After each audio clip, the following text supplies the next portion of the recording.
Hi, I'm Erin Power. And I'm Laura Rupsis. We're certified health coaches, and this is Health Coach Radio. This podcast is about the art, science, and business of health coaching. We share our insider tips to help you become a better coach and entrepreneur. And we interview expert guests to discover how they've made it in this growing field. It's time for health coaches to make an impact. It's time for Health Coach Radio. Our guest today is Meredith McCarty, outsourcing expert and owner of McCarty Virtual Services, a full-service virtual assistant agency. Meredith works one-on-one with business owners to help them realize how to most efficiently outsource to a virtual assistant to maximize revenue and minimize time-consuming tasks. I loved/really struggled with this conversation. As a coach who's been in practice for a number of years and whose business has grown rather messily, it emphasized to me that I am, as Meredith puts it, my own bottleneck. So coaches who've got their hands full running every aspect of a growing practice, this one's for you. We would love to have you screenshot your podcast player and tag us on Instagram at Health Coach Radio. By the way, the show notes for this episode and all previous episodes of Health Coach Radio can be found at primalhealthcoach.com/radio. Maybe you're not quite at the level of needing a helper just yet, but if you want to be, if you want to grow your practice to the point where hiring help is a real necessity, the best, most foolproof way to grow your practice, get more clients, and change more lives is to be a really masterful coach. And this is exactly what I teach our students in the Primal Health Coach Level 2 certification course. So not only will you learn and practice advanced coaching skills, but this course also satisfies the educational requirements to enable you to sit for the NBC HWC credentialing exam so you can become a board-certified health and wellness coach. Stay tuned to the very end of the show where Laura will explain a little bit more about what we teach, how, and why. In the meantime, you can head to primalhealthcoach.com/level2 to get more info. All right, time to get on with the show. Please enjoy our conversation with Meredith McCarty of McCarty Virtual Services. All right, Meredith McCarty is in the house. Thank you so much for joining us today. How are you? I'm doing well. Thanks for having me. I'm excited to be here. Well, we're excited to talk about this stuff because Erin and I always talk about how people go into health coaching excited to be a health coach and then realize, well, crap, now I'm a business owner and an entrepreneur and I don't know how to do any of that stuff. So this is going to be a great conversation. So if you wouldn't mind starting us off, kick us off with a little bit of your origin story about kind of who you are, how you got here. Yeah, so I'm originally from Des Moines, Iowa. My husband moves us around the country every 1.5 to 2 years. And that matters because I needed something that was location independent. I was doing the move every 2 years, finding a 9 to 5, quitting, having to move, find a new one. And so it was just this cycle of quitting basically. And I felt like it was stunting my career forward. So we moved in 2018 to Newport, Rhode Island. And kind of that move, I was like, you know what? I'm not going to look for a full-time job. I'm going to create something myself that I can do from anywhere. And so, just the quick Google search, what can I do from home? And virtual assistant came up and I was like, all right, let's try it. It was plan A, no plan B for me. And I jumped all the way in and I knew that I was going to make it successful. And that's kind of how it happened. And here I am 2.5 years later, and it's been good. So. Cool. So you became a virtual assistant, but now you have an organization that kind of coaches virtual assistants, or tell us about what you do. Yeah. So like many entrepreneurs, we've kind of pivoted as we've grown, as you should. So we turned it into an agency. So what I do currently is more of the strategy. I do coach VAs that have come to me. That happened completely organically. Just how do you do it? So that was kind of an arm of the business. And then also I obviously consult with business owners on how to outsource. And I typically do that through VIP days. So I'm more the high level strategy, marketing, sales as a business owner. And then I do have a team of VAs and experts that usually work with our clients day to day. Awesome. So do you have a background in business or marketing sales? So what led you to, virtual assistant, that's the ticket. And from just remaining a virtual assistant to, hey, there's a business opportunity here. Totally. It's such a good question because when I jumped from every 9 to 5, I just had to take basically what I could because I knew I would be there just short term. So I got a lot of experience in sales, marketing. So I did have a background of multiple industries that it was helpful to me. So that it kind of just started like that. And then when I found out there was no specialty that I'm not a website designer. I never was a brand, like I didn't have a specialty. So I knew I was going to do general virtual assistant services. And I was going to try to be that unicorn that people look for, which is, we'll talk about later that it's really not attainable, but we grew quickly. Like I needed help in my own business about 3 months in. So not only do I have experience from being the VA myself, but also as a business owner now leading a team of 5. So I do have that unique perspective that way. Yeah. A second ago, you used the word generalist. And I think that maybe we dive into this a little bit here because I think when I first, kind of caught wind of this virtual assistant role years ago, I think I assumed it was a generalist, like kind of like the admin assistant at the office who does the books the travel and does the book binding, whatever. I don't know. And so, but so I want to know, like, there are VAs that are generalists, and then there are probably VAs that are specialists as well, because as a business owner, it would be difficult for me to say, oh, I just need somebody to generally help with things. I actually need people to help with specific things. I don't know what they are. Well, right. And that's part of the challenge is figuring that out, one. But I always say, and I tell current or VAs that want to become VAs that you can specialize in different ways. So it can be your services that you're specializing in, but it also could be like a system itself that you could specialize in, but also who you're serving. So that's the direction that we went personally. We actually specialize in working with coaches. So that was kind of what our niche became. And then to your point of being a generalist is hard because, you can do everything. So that's why I started bringing on people that needed or had more expert opinions about certain things, like a podcast manager, social media manager, to try to be that one-stop shop for coaches looking to outsource. So that's kind of how that happened. Okay. Love it. Yeah. That's cool. And like, because we're coaches, and that's obviously who we're talking to as coaches. So right out the gate, that's why we thought it was really cool to talk to Meredith today, because when you, like Laura just touched on this a second ago in the intro, it's like when you become a health coach, you think, I'm just going to go talk about fitness and nutrition all day long. But then there's all these like tools and moving parts and business bits and pieces that have to be managed and built. And it's like we didn't expect that was going to happen. But there are and for me, when you touched on a second ago, it was like tool specific type VAs, people who like specialize in like active campaign or something, right?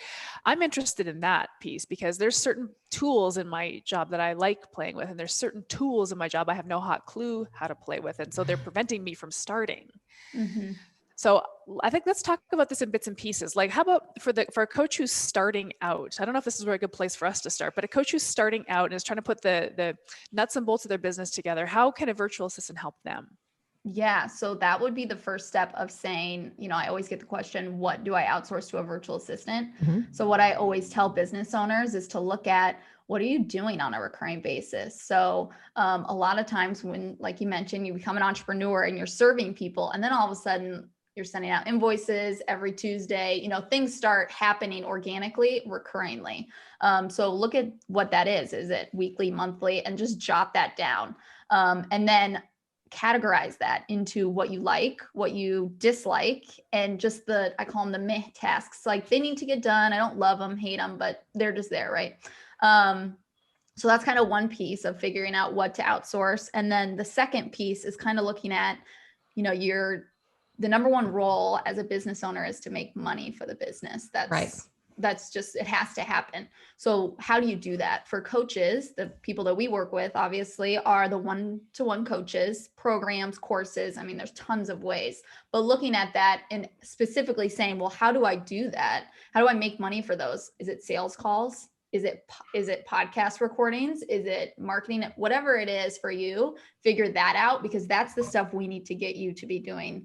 Everything else to make that stuff happen, whether it's scheduling, sending out contracts and invoices to clients, onboarding, just customer service in general, that stuff we can outsource. So it's figuring out what you dislike to do, usually is what I say to outsource. And then also those revenue generating activities that need to happen, but you don't get paid specifically to do those things. Look, I think there's a lot to be said for coaches who never get beyond, oftentimes never get anywhere because they get stuck in the mud with this stuff where they're bringing on a couple of clients here and there. Then things get busy because they're doing it all. Then they feel like they kind of tap out at a handful of clients because of all the admin work that goes into it. So it's like this chicken and the egg thing. You only ever grow so fast because there's too much to do. In addition to just FaceTime with your clients. But then you always feel like, well, a virtual assistant sounds so expensive because I'm not making enough money. Well, you're not making enough money because you can't spend the amount of time you need to on the activities that actually make you money. So you're constantly chasing your tail.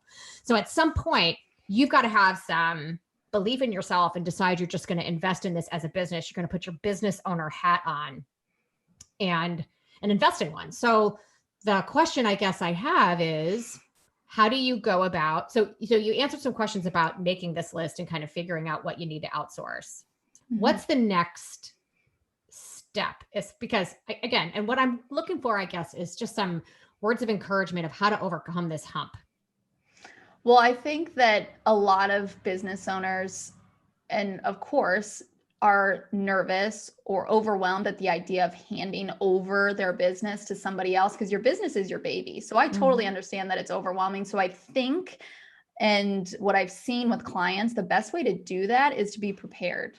So the next step would be to prepare items in advance before you ever think about even bringing on a virtual assistant. Maybe you're already thinking about it, but there's stuff that the business owner has to do first. And a lot of people miss that step, which is why they go through VA sometimes, or they're, discouraged at the process. So to do that, and if you want me to, I can dive into actually the action steps that I tell clients is, one, to create a video library.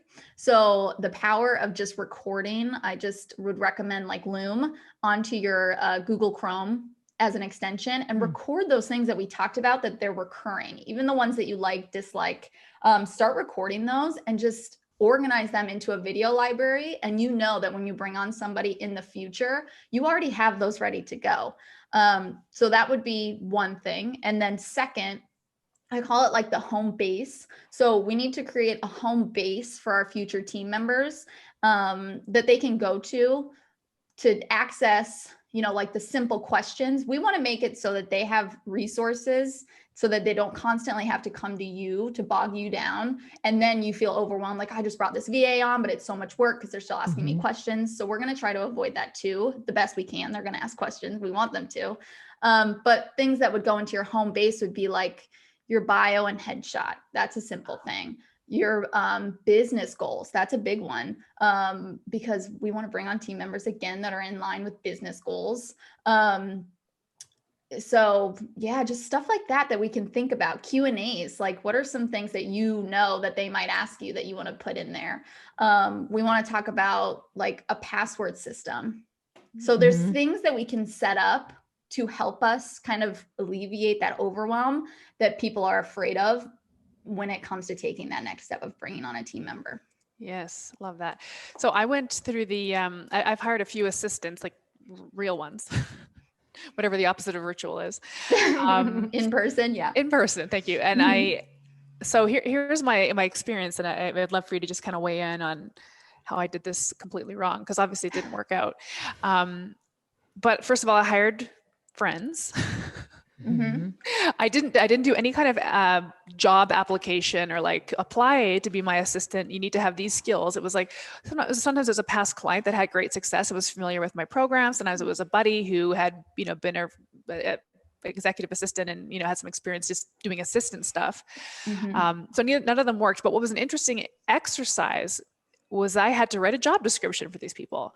So after being in my business for like 7 years and just doing everything myself, I had to sit down and write a job description for my assistant. That took forever because I hadn't done any of this stuff. If I had 6 years ago started like writing down my systems and the steps and all the passwords and all the tools that I use, and here's all the links and here's all the, but I didn't. I had to hustle into doing that when I was already overwhelmed by the busyness of my business. Right. So lots of things I think that I did wrong and learned from. And so this is really helpful. So I'd love to talk about that. So what I should have done is written the job description and then put that out there and said, I'm looking for somebody who can do this, work with these tools, complete these tasks. Yes. So if I'm going into a virtual assistant realm now, going to an agency like yours, is that where the coach has to kind of start?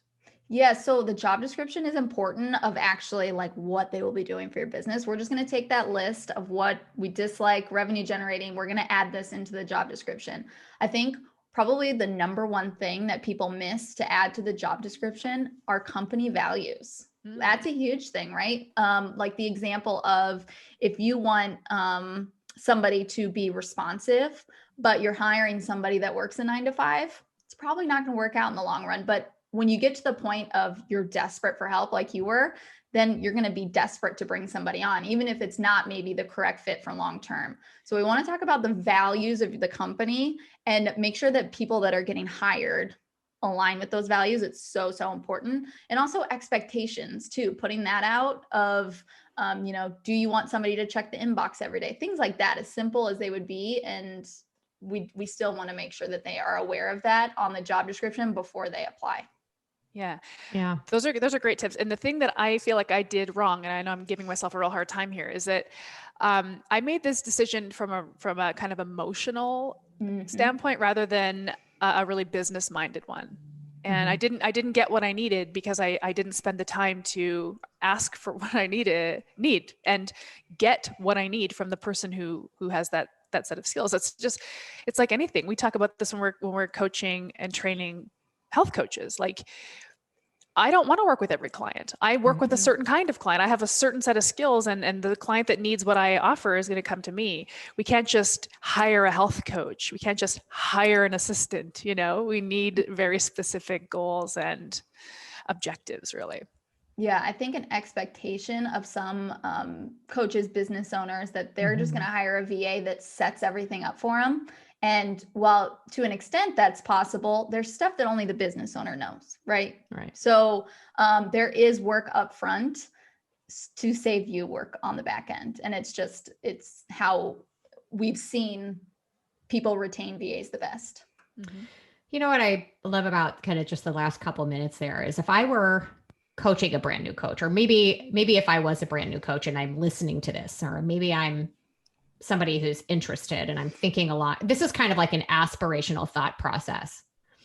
I'm going to grow to the point where I'm going to need some help. So from the beginning, I'm going to start cataloging all of this stuff and putting it all in a place where it's easy to find that I can then share for people. So for folks kind of new to this or just starting out, or perhaps you've been in business for a while and you're where Erin and I are, we're like, crap, I kind of need some help now.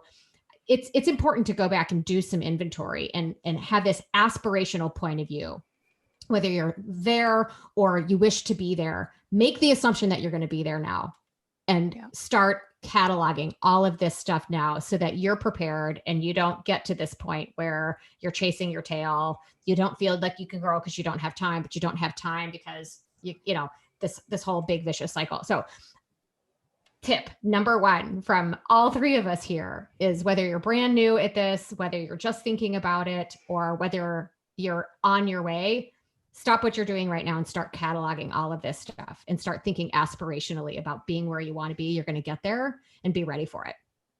Yeah. Create an org chart before you even need it, if that makes sense. I know who I'm going to hire for my agency next I'm not hiring currently, but I know who's going to be next and I'm ready for that. That's where we want to get to, because that's the seamless growing and scaling your business. That's important. So totally agree. I love it. Have you ever read the book, The E-Myth? Oh, no. Okay. So the E-Myth, it's basically about, the myth of being an entrepreneur and and not that being an entrepreneur is a myth, but I think the preconceived notion many people think about what life is going to be like as a business owner, many people get kicked in the damn face because it's so much harder than they realize. And one of the things the author of this book recommends and what he talks about when he goes through with his clients is indeed that create an org chart from day one. Sometimes every position in that org chart has your name on it in the very beginning, right? And then you can sort of prioritize which role you're going to fill next and why. And then the name on that org chart kind of changes over time. But that's exactly what that reminds me of. It's perfect. That's a really cool exercise. I'm going to do that. But I think your point, Laura, is right about the how aspirational it is to start early on in your business or wherever you're at in your business, imagining that you're going to grow and what those roles would look like. Because I felt when I sat down to write that job description, despite the fact that I kind of screwed that all up, it was an exciting exercise. I was like, wow, this is a proper job for somebody. This might even be 2 jobs. Actually, I might need 2. Like it really kind of puffed me up. I was like, holy smokes, I built something. This is legit. There's a whole job here for somebody. And so it's interesting because this is just making my wheels turn, because we always hear new coaches that come right out of they just got trained and they're starting their business and they're like, okay, now I need to scale this. How am I going to scale my business? It's like, well, you don't even really have a business yet. But if you want to think about scaling, think about it from the perspective of scaling out the roles and the responsibilities of the business rather than, scaling to 6 figures. It's like, how can this business grow out and up? What are the roles really? What's this org chart? I think that's a neat way to approach scaling. If you really want to scale, start thinking about people, start thinking about tasks, start thinking about roles. And time spent. Yeah. Like the revenue generating. It was a different thing for me to step into. I have an 8-month-old. So it's like, anybody that has kids, you have nap time and when they go to bed to really hit the ground. And so if I have those 4 hours a day, what are going to be the most beneficial for my business to spend those 4 hours on? So as a business owner, kind of thinking about that too. What is your ROI on these tasks? If they're not a high ROI, we want to outsource. Okay, I want to pose a scenario to you. I'm sure you run into this. Have you ever run into a client? I guess we're the clients in this situation in your business, who feels like who wants to offload or outsource some of their tasks, but feels like nobody can do it as good as they do. Oh yes, yeah, totally. Yeah. So the people that say they can't outsource in their business.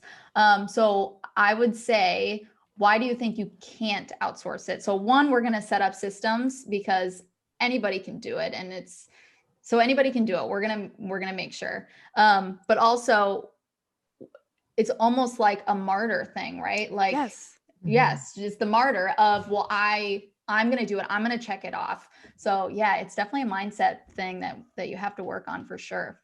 I know. Because I think about one of the tasks I'd love to outsource. I would love to get off this damn thing, my phone. I'd love to not be on this thing. But I get all my clients from Instagram. It's a mobile app. So it's like, well, what if I could outsource Instagram? Somebody does my posting, somebody replies. But then it's like, no, but I'm the one who's good at posting. Nobody else could do that. I'm the only one that's good at that. And so I'm just going to keep doing that, even though I hate it and it's time and energy suck, but I'm the only one that can do it. So yeah. Totally. Yep. You can prepare for that. Templates. You can tell them how you do it if it's important. They can learn your voice. So there's definitely different ways to get around that. But yeah, the can't, a lot of times that's if you really dig in deep with business owners and they're like, that's usually what's dragging their feet is I just can't, nobody can do it as good as I can. Yeah. Yep. Yeah. Well, and there's something to be said, Erin, for your ability to write because you're fantastic at it. But why do you have to be the one to post it? Can't you just do the content creation and have someone do all the logistical stuff? That's what I would love to be able to do too. And interesting. So many people that are enrolled in our course know Christine Hassler.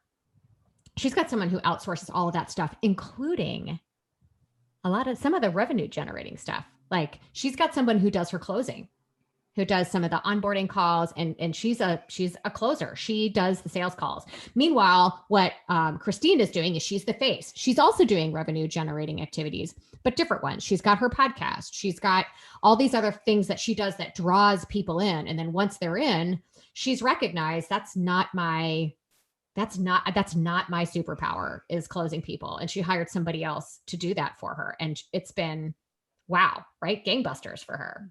Yeah, and that's So- totally an option. There's a lot of coaches, business owners that get to the point of they can outsource that because, like you just said, they're bringing it in. So people already know, like, and trust you. And then it's just having somebody else to answer the questions and stuff on the sales call. And it's typically the same, right? So yeah, totally. You can get there. That wouldn't be the first thing we outsource, but definitely once you scale to much bigger, then definitely that's a thing. Yeah. But these are some of the things that are possible, right? Where you're starting out, maybe someone to help kind of handle invoicing, handle your schedule, handle just the logistical administrative tasks, customer service, like you were saying, while you're focusing on, and like, here's my other question for you from a VA is handling the money side. Is that something that's appropriate for a VA, or should you actually hire an accountant or somebody that's, what are your thoughts there? Yeah, so I think there's VAs that specialize, like we talked earlier, in the financial piece of it. My VAs don't do my financial. It is actually a bookkeeper that came on my team, and I have a CPA as well. So I think it's choice. I would say to business owners, don't expect your VAs to know how to do all of that. So it goes back to the generalist idea of that. So I would probably say, just remember that. Maybe you can teach them to run reports or, time consuming stuff that way, but the business owner anyway should know the finances themselves. So. Yeah, I think a lot of ways the VA or the assistant, as I see it, I'd like them to be a liaison between some of the other stuff I have to manage, that I do have to manage it, but I'd like them to kind of be at least literate or comfortable with maybe being the go-between in some of those scenarios.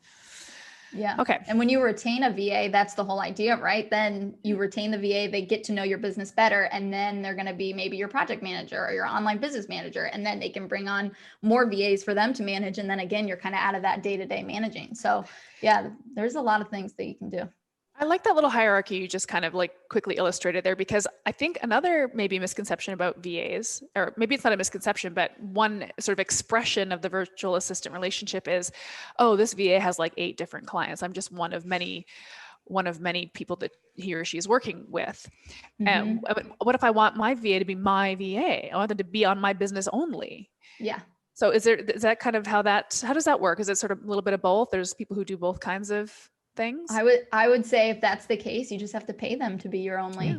I think that a lot of business owners expect, like you were saying, to be one of the only. So you ask, like, how many clients are you currently working with? But if they're able to manage their time and you're not their only client, it really doesn't matter. Sure. It's they're working on their own. So yeah, I've had people in my network that have had VAs that they love, and then they've changed their business and now they're employees for the purpose of they are only with them. So it's always an option just to do it that way. But I would keep that in mind for sure. Yeah. Awesome. Yeah. Exciting. So when you're working with new business owners, new coaches, and I guess what I would love for you to articulate is, how does someone recognize, okay, now's the time? I'm at the point in my business where I really should look into hiring a VA. How would you describe that? So I would first say that if you're thinking about it, even just like interested in the idea, now is the time to act. The last thing that we want is to wait until you're desperate. I kind of said, when you're desperate, you hire desperate and it never works out. We want to be way prepared. So if there's, like we were talking earlier, if you know in the future you want to bring on somebody, then it's time to start thinking about bringing on somebody. Another way to tell, especially if you're a service provider or a coach, is if you're fulfilling more hours, but you're not making more revenue. That's a big step to saying, okay, I need to bring in somebody. So we're just going to try to be ahead of the game instead of waiting until you really need help to make that decision. Feeling personally attacked. It's like she's been in your head. Like she's been a fly on the wall. Yeah, I've worked with a lot of clients, I know, but I don't want to discourage people either, because I don't want people to say, oh my gosh, I'm way past the point now, I'm not going to be able to do anything. We're going to take the steps, we're going to get prepared, and we're going to set up the home base, the video library. We're going to do it the correct way, and then you can hire somebody. So I don't want people to get discouraged of, well, I'm already late, I'm behind the game, I can't believe I haven't hired a VA yet. We're going to hire a VA, but we're going to do it in the right correct order. Okay. This is good, because I'm speaking on behalf, because we have, like, if you think about the spectrum of coaches, we talk about the newbie coach and how the new fresh coach can plan for the future. And then we've got the the seasoned coach who's now like way behind the 8 ball. And it's Mhm. like, now the idea of collecting everything that I need to offload is so overwhelming, and I don't have the time or energy to even do that because I'm so overburdened by all the stuff I'm doing. Like, it's this stupid self-fulfilling prophecy, because it's like, I'm too busy to hire a Right. virtual assistant. It doesn't make sense. Right. So what you're saying is that you'll take overwhelmed, scatterbrained people like me and be like, shh, let's just get you going with the Loom. We'll get you your video library. We're gonna help set this up for you. And then, like, do you help the overwhelmed coach with that? Yeah. So usually the established coaches that are like, okay, I'm a little behind the game, but I know I need to do this. That's why we do the VIP days, because you're ready to hire a virtual assistant in a day. So that's the VIP. typically Ooh. what they do. So yeah, we do the 3 phases of setup, hiring, and then onboarding. So we make sure that they could hire a VA the next day, which is obviously helpful if you're already behind the game. Take all my money. Yeah, right. I mean, I'm, as business owners too, we're a lot more quick starts typically. So if you tell me anything I can do in a day, I'm like, done, do it in a day. So yeah, it's helpful. Outstanding. Yeah. Awesome. Okay. So if you're even thinking about, gee, wouldn't it be great to have a VA? Now's probably the time to start considering this. And so when you're working with somebody new, one of the first steps you walk them through is cataloging everything they do. What's repetitive? What do they love doing? Because then they'll hold on to that. What do you absolutely hate? That's definitely going. And then you've got your meh kind of activities that you can kind of determine. And so now you've got your list, right? That you can build a job description from. Yep. Right. Yeah. And then what? They go searching. Well, certainly you got to build the infrastructure. Yeah. So Right. that's the stuff prepared beforehand. And then the job description piece that we talked about. And then we're going to, once people have the job description and going to apply. So I do have some tips for people that are going to do the application process. So Great. one, we want to put a video submission. So that will, when you're hiring a VA, there's a lot of VAs that are looking for work.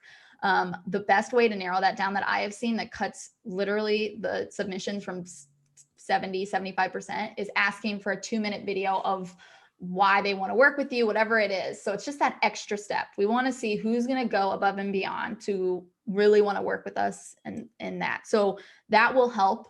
And then also I want to keep in mind too, is a big piece of hiring a VA is personality.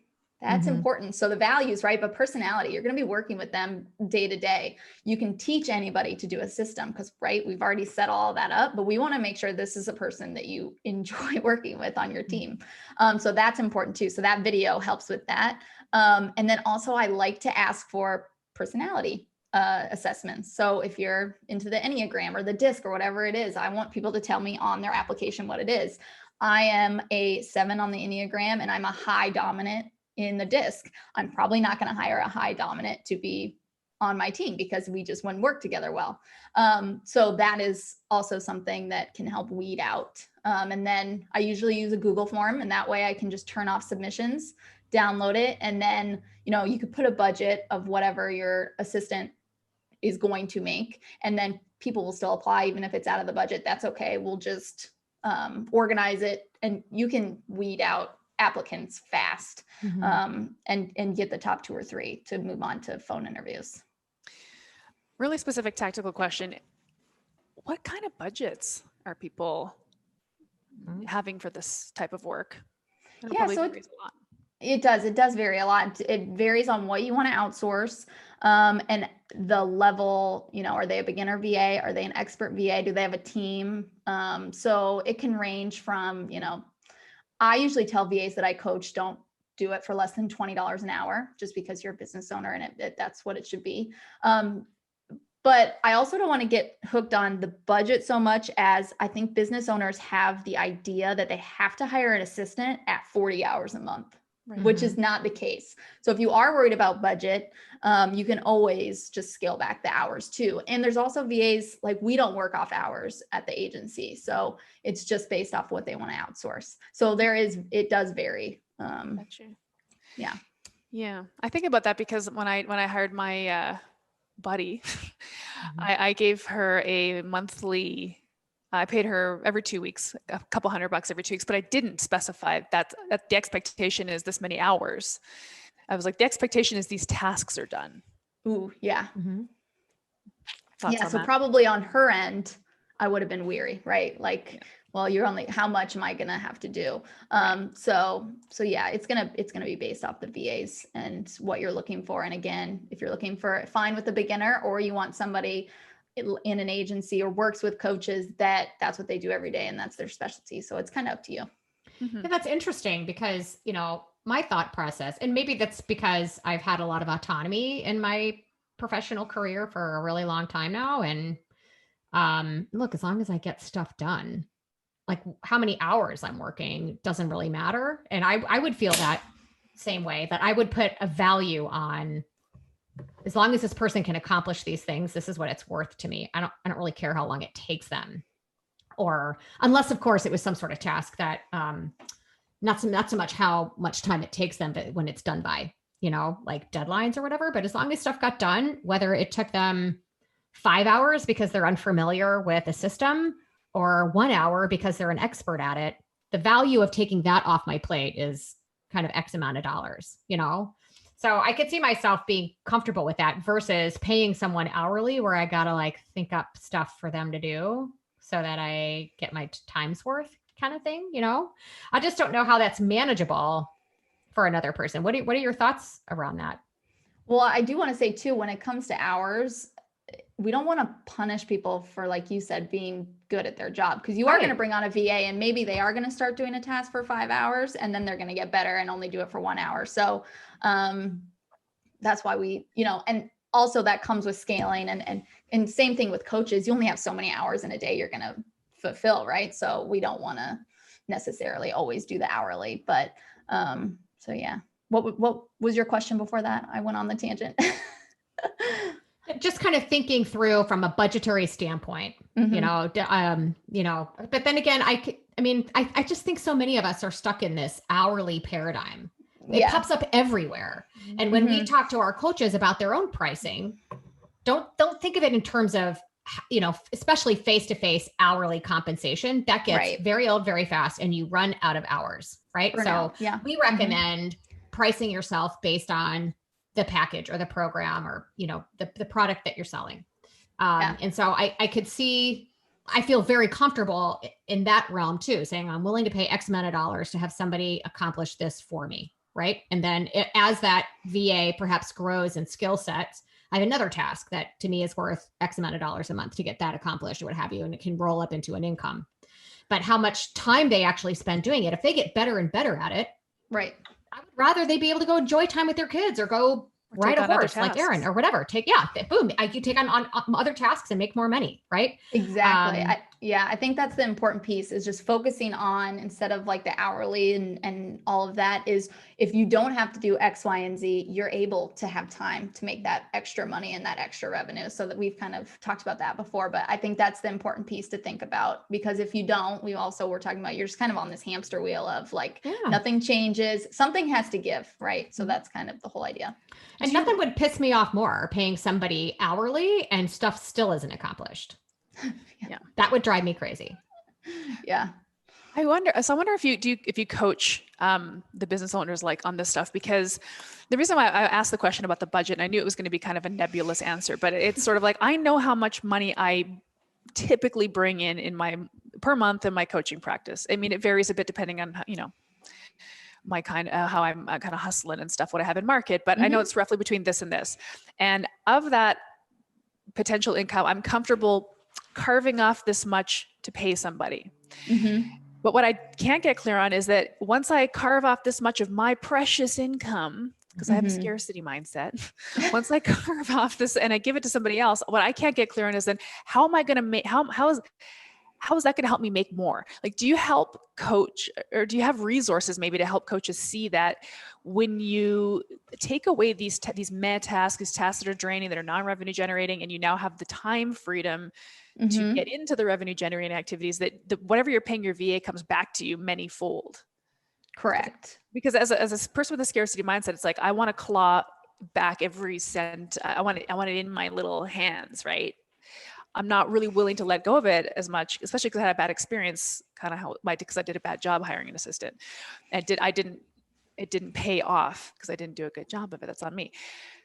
But like, I want to invest in the business, but I'm not clear on what I'm gonna like. You know what I mean? Like, Yeah. So I think as business owners, and we've talked about, it's so important to reflect. So you keep saying like, I did it wrong. I did it wrong. Well, a lot of times doing it wrong is what sets you up for doing it correct the first time. I always say when I'm consulting, like, be unlike me, because my first VA, I don't want to say fail because it was a learning experience, but it didn't work out. And it was because it was totally on me as a business owner. And I think business owners hire VAs and then fire them and think like, they weren't good, they couldn't catch on, but really we did not set them up for success, which is the business owner's role and responsibility.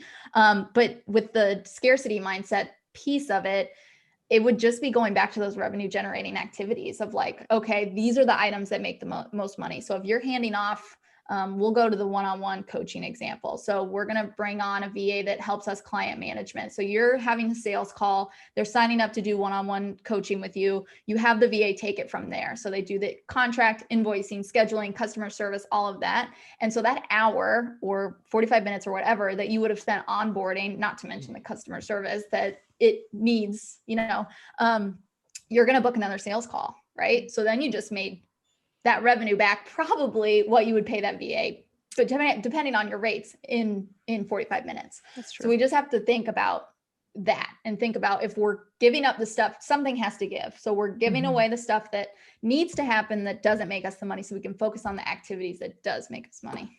Right. Yeah. That's obviously, it's so logical. It's so logical. I don't know.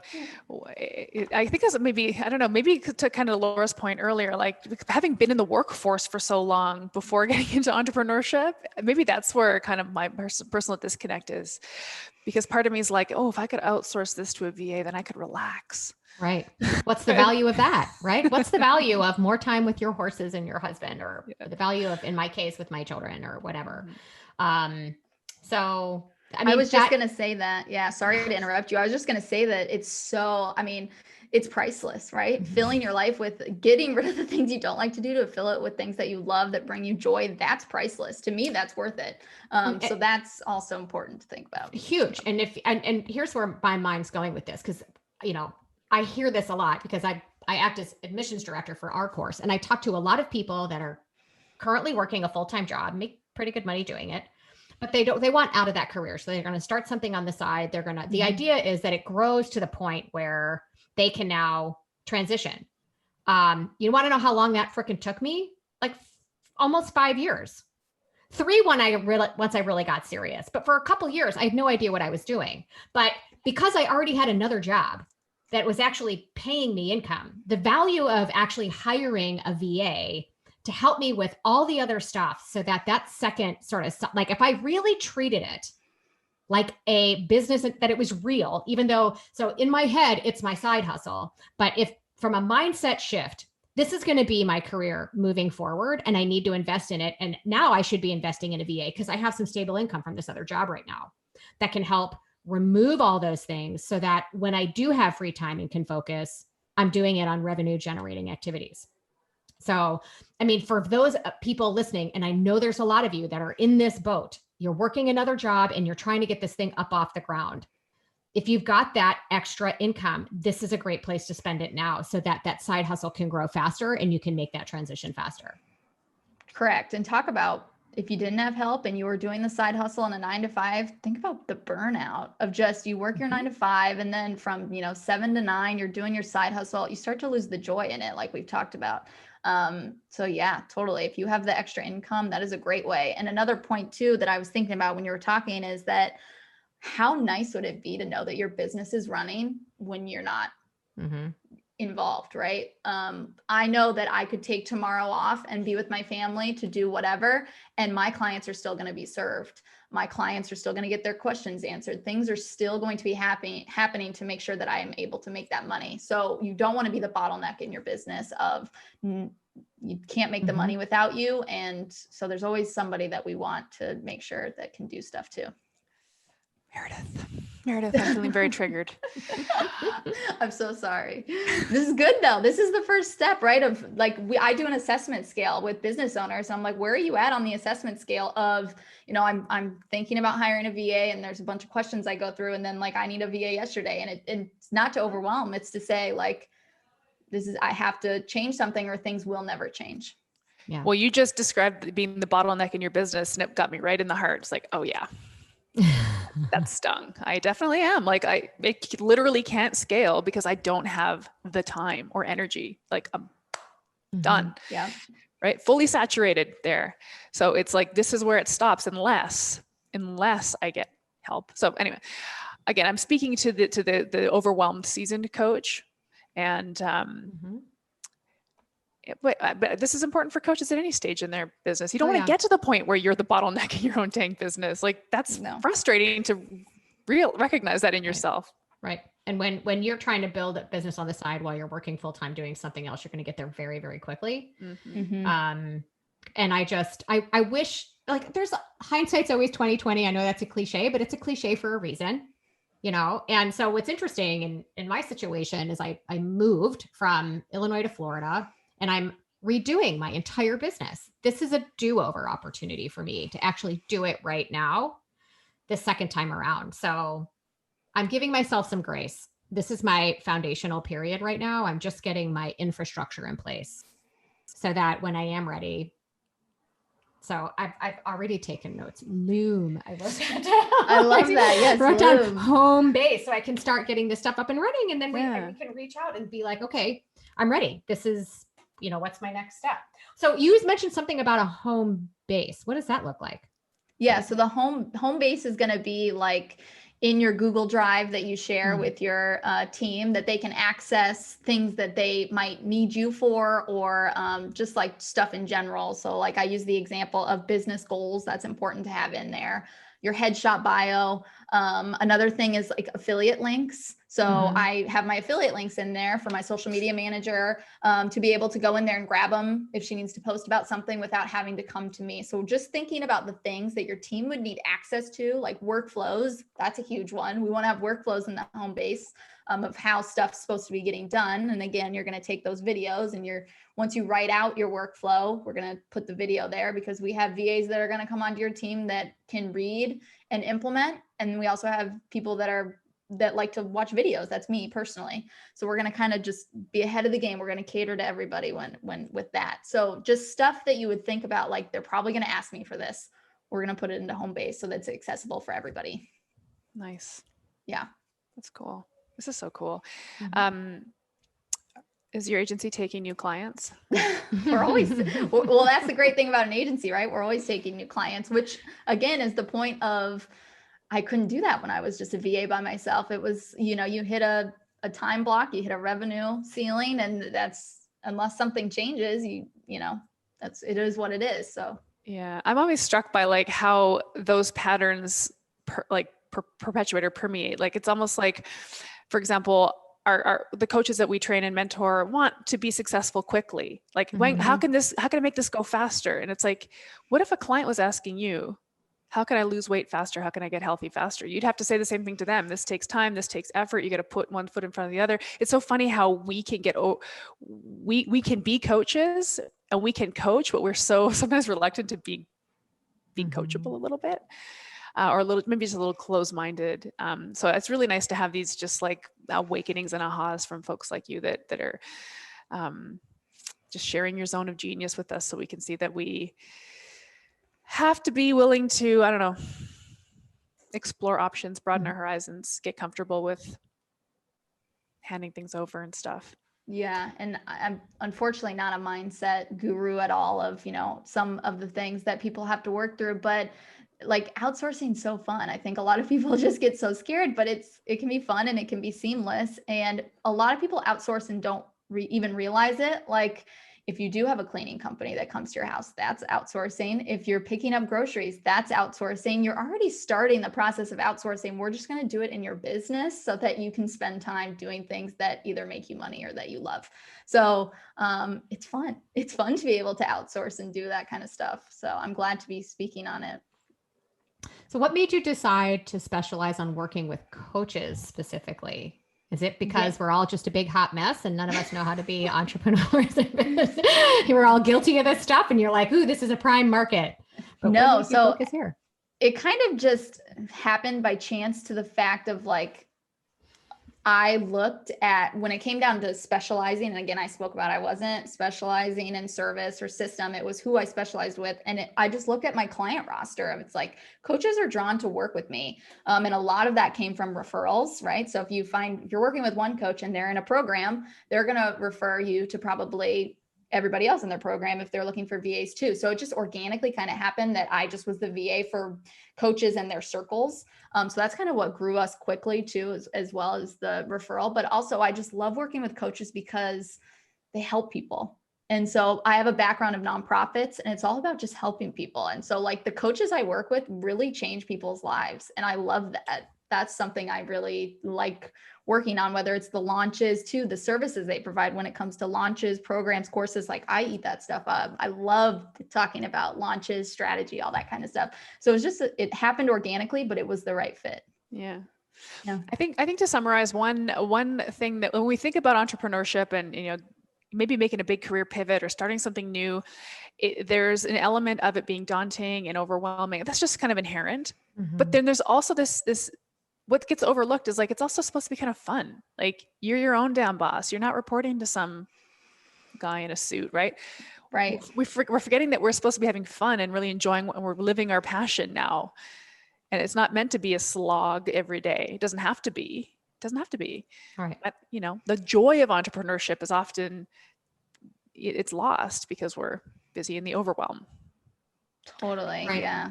Right. I mean, I think the most tragic outcome for a lot of people that go into business for themselves is that they really just end up with another job where they work more hours and they're paid less.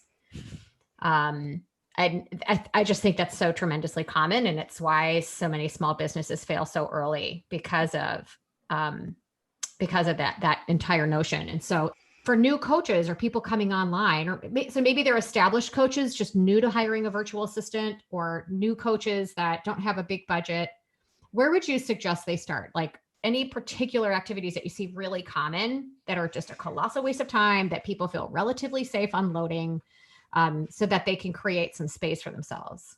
Yeah. So probably the most popular things that people hand off to us when it comes to coaches are the client management that we talked about.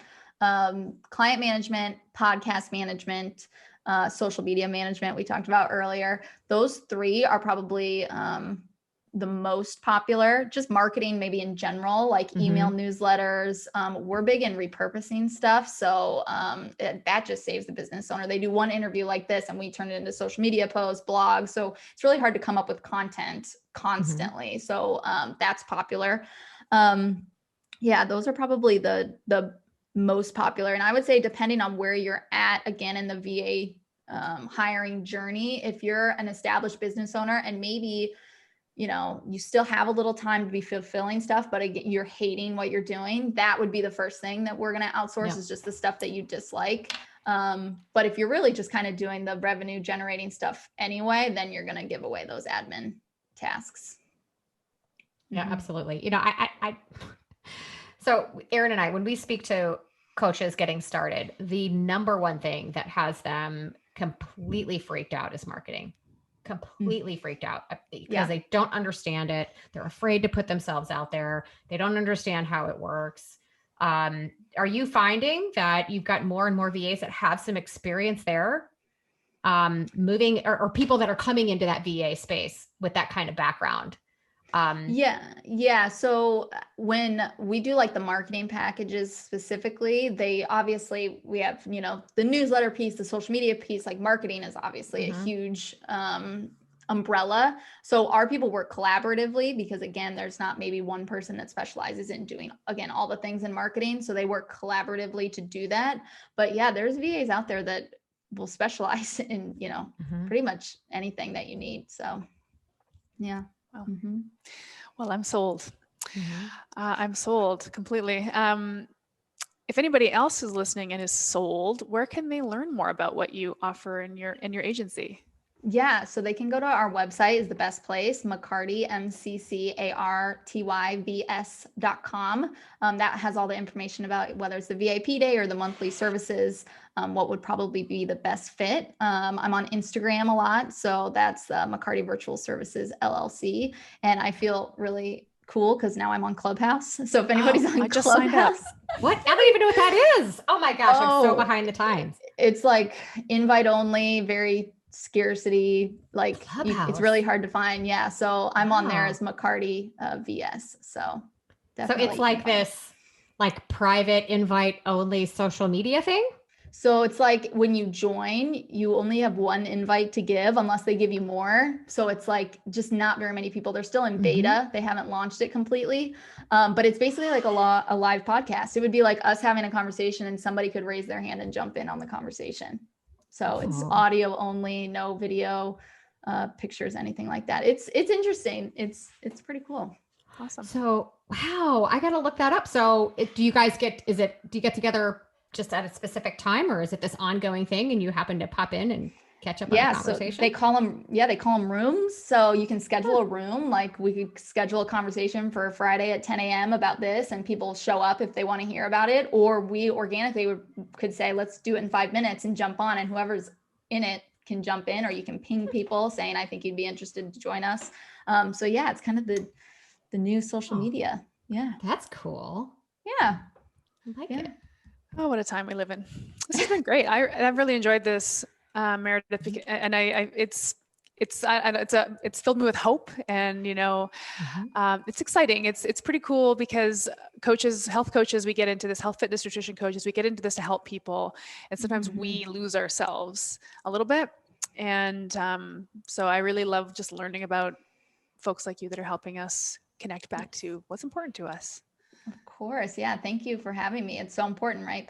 Practice what we preach. So we just have to put ourselves first. As service providers, we don't always do that. We put our clients first, but our business and ourselves are also important. So always keep that in mind. Awesome. Thank you so much. It's been great. Thank you, Meredith. Thanks. Bye. Bye. This podcast was brought to you by Primal Health Coach Institute. To learn more about how to become a successful health coach, get in touch with us by visiting primalhealthcoach.com/call. Or if you're already a successful health coach, practitioner, influencer, or thought leader with a thriving business and an interesting story, we'd love to hear from you. Connect with us at hello@primalhealthcoach.com and let us know why we need to interview you for Health Coach Radio. Thanks for listening.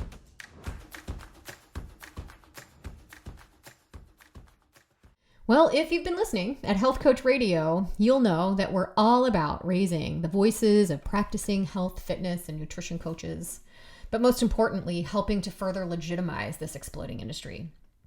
Erin and I have disclosed often that we're on the faculty of the Primal Health Coach Institute, founded by none other than the health and wellness legend Mark Sisson.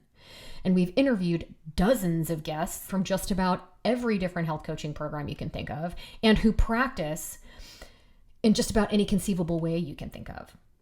But our allegiance is to the health coaching industry in its totality, first and foremost. It's our desire to continuously and unapologetically lift and promote this industry that nudged us to create this podcast for you in the first place. It's this same yearning that encouraged us to take the educational offering at our health coaching school to the next level. We are so proud to offer the Primal Health Coach Level 2 certification course, which, when combined with our primary course, the Primal Health Coach certification course, not only satisfies the educational requirements to sit for the board exam, but is specifically designed to teach advanced coaching mastery.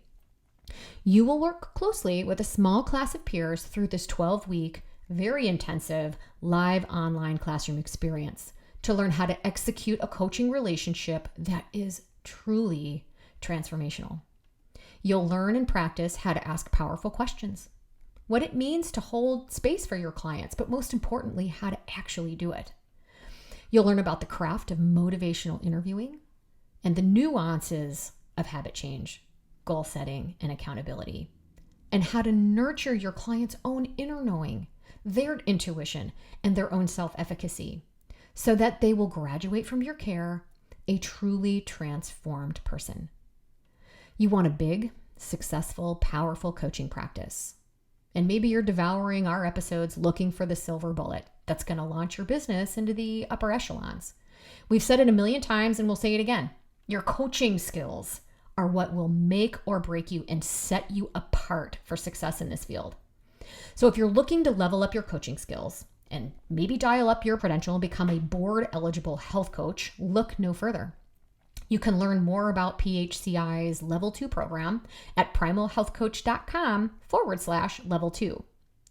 But if you would value talking to a real person about your path to being a masterful coach and perhaps a board certified coach, book some time with me personally. You can access my calendar at primalhealthcoach.com/call. Or just call me. You can reach me at 844-307-7662. Thank you for listening to Health Coach Radio, and I hope I get to talk to you soon.